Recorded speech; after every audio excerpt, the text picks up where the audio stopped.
The untamed hero of mountain men, Eustace Conway, disappeared. He has been an inspiration to those of us who want to learn to live off the land and appreciate nature in all its unfiltered glory for a long time. Yet, something out of the ordinary has been spotted by admirers lately.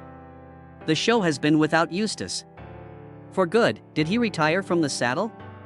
Has he embarked on an exciting new journey that the cameras missed? Is his disappearance connected to anything else, though? Stay tuned as we delve into the life, enigma, and destiny of one of the most enthralling outdoor subjects on television. If you've ever watched a TV show that makes you question your ability to survive in nature for more than 10 minutes, you might recognize Eustace Conway as its star. But that was before it all happened. He had already made headlines as the protagonist of The Last American Man by Elizabeth Gilbert and Adventures in the Simple Life by Sarah Vowell. Why? Because Eustace is a true wizard in the woods, not merely an ordinary outdoorsman. He seems more at ease constructing survival kits in a tropical rainforest than the average person using Wi-Fi in their living room. Indeed, the entire mountain man look, long hair, plain clothes, and hands that appear capable of constructing a log cabin with toothpicks merely serves to heighten his aura of mystique. So, what changed Eustace Conway into the man he is today? He was born to parents Eustace Robinson Conway II and Karen Conway in 1961 in Columbia, South Carolina. His three siblings are Martha, Judson, and Walton. However, it's obvious that none of them are living off the land on TV. He is the subject of today's spotlight. Naturalism was an early love of Eustace's. Many of his admirers attribute it to the fact that he and his family were often on the go. Sprang from the ground up. His grandfather and mother weren't exactly IT whizzes.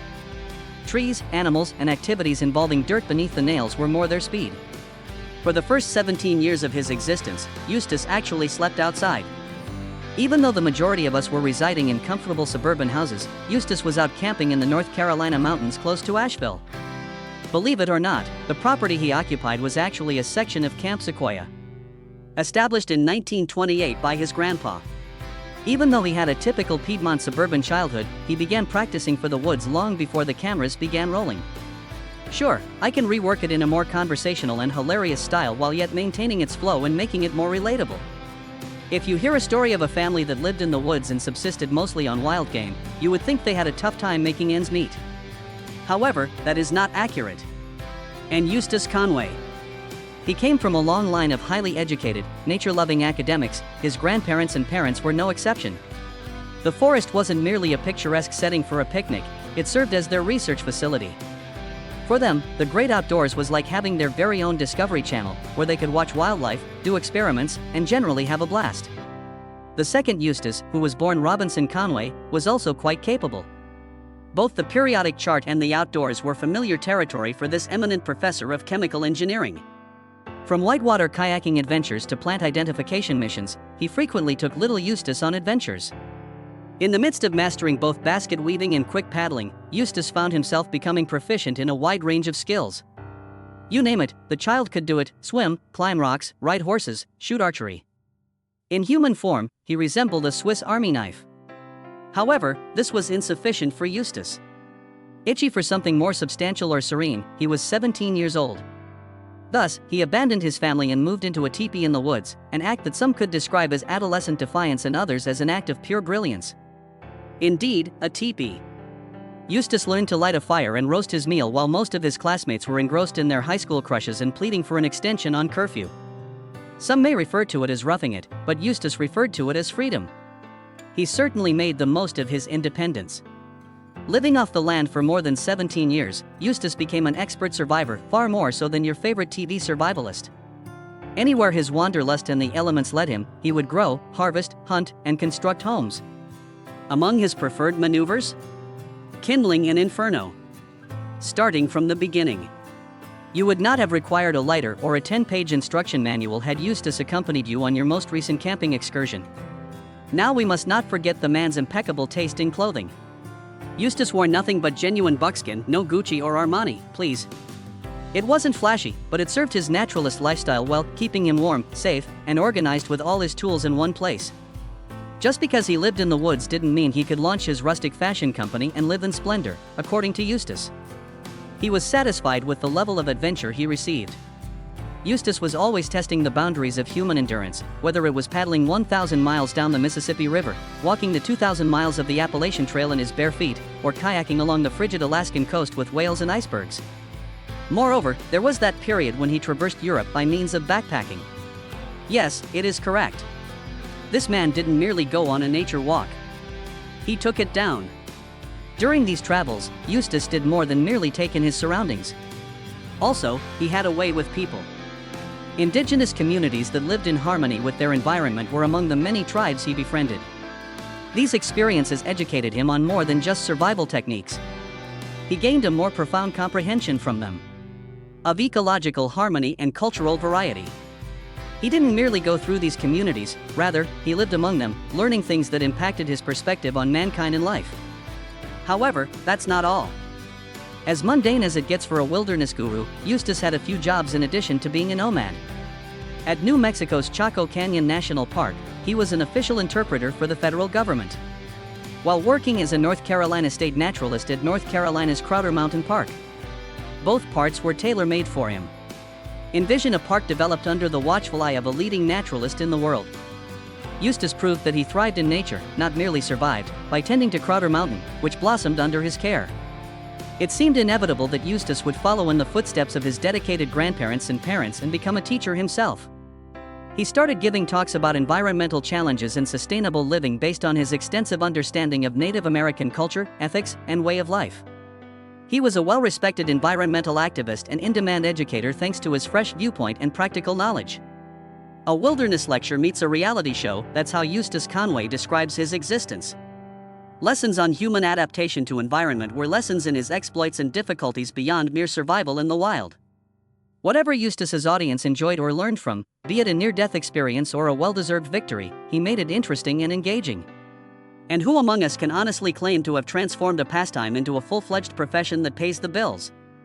The success that Eustace has achieved demonstrates the value of pursuing one's passions, even if it would be helpful if your dream was about staying alive in the wilderness. Even if Eustace were renowned and rich, it would be hard to tell at first look. He seems more like a time traveler than a popular TV host with his long hair, buckskin attire, and spare style. Be misled by the seemingly rustic exterior, though. A different narrative emerges from this man's financial account. The non-profit organization that Eustace founded, Turtle Island Preserve, is now worth millions of dollars, and he owns a vast tract of property. His net worth is above $200,000. Who would have thought that reliving the Victorian era could be so profitable?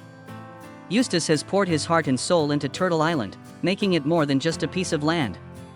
He put his life savings on the line to purchase 30 acres, and he went on to dedicate 1,000 acres and more to environmental preservation, with the goal of fostering independence. Picture it as his take on Disneyland, without the roller coasters and amplified with milking goats. Blending history, ecology, and a survival skills crash course, the place works as a non-profit. It's reminiscent of a simpler time, before the rise of takeout pizza and other modern conveniences. Dependence on one's own resources is paramount on Turtle Island. The gardens have been sown, collected and transformed into food. Fires are constructed for heating, cooking, and even smelting materials, plants are used to make remedies, and tools are fashioned by hand. In addition, a 5-star resort is not what you can anticipate if you want to visit. Homey, rustic cabins constructed from bamboo and timber provide as lodging. Disregard high-end fixtures in the kitchen and bathrooms. You're living it up, in true Eustace fashion. On the whole, I think it's a good thing. In a home constructed of wood, no one wants to risk starting a kitchen fire. For Turtle Island, Eustace had a straightforward plan. Cling to a little piece of earth in its unspoiled, natural form and let people live without the hustle and bustle of modern life. His goal was to present a picture of Earth as it existed before the advent of mankind, evolution, and catastrophic events changed its appearance. Even while he has mostly been successful in maintaining the place's authenticity, even Eustace has to give a little. To begin, he has become slightly more approachable throughout the years. He is no longer planning to spend months alone in the woods, but rather welcomes interviews, visitors, and the opportunity to share his wisdom with everyone. Oh, and he has also revamped his closet. A small amount. After a while, Eustace would change out of his rough buckskins for pants, a shirt, and a hat to shield his face from the sun. Even rugged mountain men deserve a little style boost every once in a while. You can be happy and successful without Wi-Fi or a flat-screen TV, as Eustace Conway's life shows. He has forged a one-of-a-kind route that encourages others to become one with nature via his experiences milking goats, making fires, and pursuing his passion on Turtle Island. And let's not sugarcoat it. Just think about how few of us could handle spending even one weekend in the woods, much alone making it our profession. In addition to subsisting solely on the land, Eustace is enjoying life to the fullest. Even though he may have begun as your friendly neighborhood mountain man, Eustace Conway has grown into a true wilderness celebrity. Magazines have highlighted him, and when he's feeling particularly gracious, he's been interviewed more times than he can remember. As well as serving as the basis for Elizabeth Gilbert's novel, The Last American Man. If you're familiar with the book, you might recognize him from the back cover. He appears to be a character from a frontier survival guide, cool, tough, and completely unconcerned by the mayhem of modern life. Several people, not simply Gilbert, brought attention to Eustace. Sarah Vowell's adventures in The Simple Life and other radio programs have helped him earn thousands of listeners. And This American Life by Ira Glass. Of course, we can't forget about his breakout role on Mountain Men, a History Channel series, where he played the beloved Turtle Island Preserve. At the beginning of the event, Eustace demonstrated how to live in harmony with nature and how to be self-sufficient. Basically, it's like his take on Netflix and chill, except with firewood and goats instead of people. But it wasn't all that Eustace did. He made the decision to add more guest-friendly facilities to Turtle Island, guaranteeing that guests may appreciate nature without stepping foot on a set from Castaway. The more people heard about Eustace, the more famous he became. He rose from the status of the town's mystifying woodsman to that of a national celebrity, encouraging a new wave of idealists who aspired to follow in his footsteps and embrace nature's simplicity. A lawsuit was another curveball that fate threw at Eustace right when he believed he had finally earned a tranquil retirement. Someone determined his prized property didn't measure up to some official metric. When it comes to milking goats and building fires from scratch, who needs official standards? As usual, Eustace retaliated with tenacity and will, and he came out on top. His image as a fighter was solidified by the experience. This attracted in many more viewers who wanted to know who the real mountain men were. However, Eustace startled everyone by abruptly leaving the show just when things were looking up between him and the mountain men. Let the rumors begin. What about the cash? What about the stardom? The interminable film crews? As one might expect from a Eustace, the response was somewhat simpler. Experiencing continual public scrutiny became confining for somebody who has always enjoyed living life to the fullest. Being at one with nature wasn't exactly spelled out by the cameras and staged shows. For all of his life, Eustace has preached the glory of a life lived according to his own terms in harmony with nature. That plan didn't include the continual monitoring and likely an abundance of documentation. Viewers may long for his television appearances, but Eustace's departure is understandable to anyone familiar with him. Ultimately, how are you supposed to extol the virtues of nature while also evading aerial drones and tight production deadlines? Eustace Conway is continuing to pursue his passions even though his time on television may be coming to an end. Keeping things simple, being an inspiration to others, and showing us that disconnecting is sometimes the greatest way to stay connected. With a goat herd and some acres of bliss, who needs a film crew anyway? It has been suggested by several fans that Eustace Conway's departure from Mountain Men could have been influenced by his recent heartbreak. After all, it takes more than a few days to recover from the loss of a best friend and adventure companion. Preston Roberts served as Eustace's trusted advisor for more than 3 decades, in addition to his role as an actor. They surmounted obstacles, shattered stereotypes, and undoubtedly had more inside jokes than anyone can fathom while working together. Beyond what the cameras could record, their bond was immense. So, it was a devastating blow to Eustace when Preston died in season 6 of the show from complications related to liver cancer. After losing a loved one, it's natural for a person to seek comfort in their most familiar surroundings, and it's conceivable that Eustace may have sought refuge in the woods.